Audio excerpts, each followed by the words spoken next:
Hello les terriens, préparez-vous à rire et à être informés avec moi, Takta, votre guide de l'actualité délirante. Une frappe sur une école fait au moins 90 morts, selon la défense civile gazaoui. Israël dit avoir ciblé le Hamas. Le porte-parole de la défense civile de Gaza avait dans un premier temps fait état de 40 morts.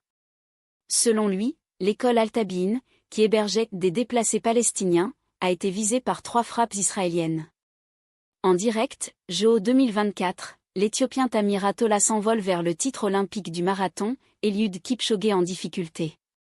À l'occasion des Jeux olympiques de Paris, Le Monde tient un direct quotidien pour suivre les compétitions, les conséquences sur la vie quotidienne des Français ainsi que les échos politiques et diplomatiques. En direct, guerre en Ukraine, la Russie a envoyé des renforts militaires dans la région de Koursk. Après l'incursion de forces armées ukrainiennes, les autorités russes ont annoncé dans la nuit de vendredi à samedi l'instauration du régime de lutte antiterroriste dans les régions de Koursk, Belgorod et Briansk. Qui sont les 2 astronautes de la mission de Boeing coincés dans l'ISS? Butch Wilmore, 61 ans et Sunny Williams, 58 ans, étaient partis pour une mission de qualification de seulement 8 jours, mais des pannes repérées dans la capsule reportent leur retour à plusieurs mois, a annoncé la NASA. Les marathoniens en ouverture, avant un feu d'artifice dans les sports collectifs. Suivez avec nous l'avant-dernière journée olympique. Ce samedi pourrait permettre à la France d'égaler, voire de battre, son record de médailles d'or établi à Atlanta en 1996. Les basketteurs, les handballeuses et les volleyeurs français vont notamment tenter de se hisser sur le toit de l'Olympe.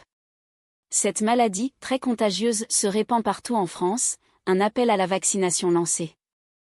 Le nombre d'infections à la coqueluche est en hausse en France cet été. Les autorités sanitaires appellent à la vaccination des plus fragiles. Léon Marchand, la très grosse inquiétude.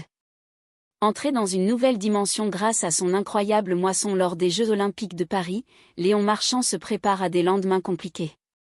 La défense civile de Gaza dit qu'une frappe israélienne sur une école a fait 90 morts. L'armée israélienne affirme de son côté avoir frappé, avec précision, un centre de commandement du mouvement islamiste palestinien Hamas. La moisson française de blé réduite d'un quart à cause de la pluie. La récolte de blé tendre serait en recul de près d'un quart en comparaison avec celle de 2023 et avec la moyenne des collectes des 5 dernières années. Cette estimation place 2024 dans la liste des 3 plus petites moissons des 40 dernières années. JO de Paris 2024, Tual sur le 800 mètres, Wembanyama et les basketteurs face à Team USA. Les chances de médaille française du samedi 10 août. La délégation française peut ajouter quelques médailles d'or à son palmarès, samedi, notamment grâce à plusieurs finales masculines et féminines dans les sports collectifs. C'est le moment de refermer le livre des actualités pour aujourd'hui, mais ne vous inquiétez pas, je reviendrai dès demain pour écrire de nouveaux chapitres avec vous.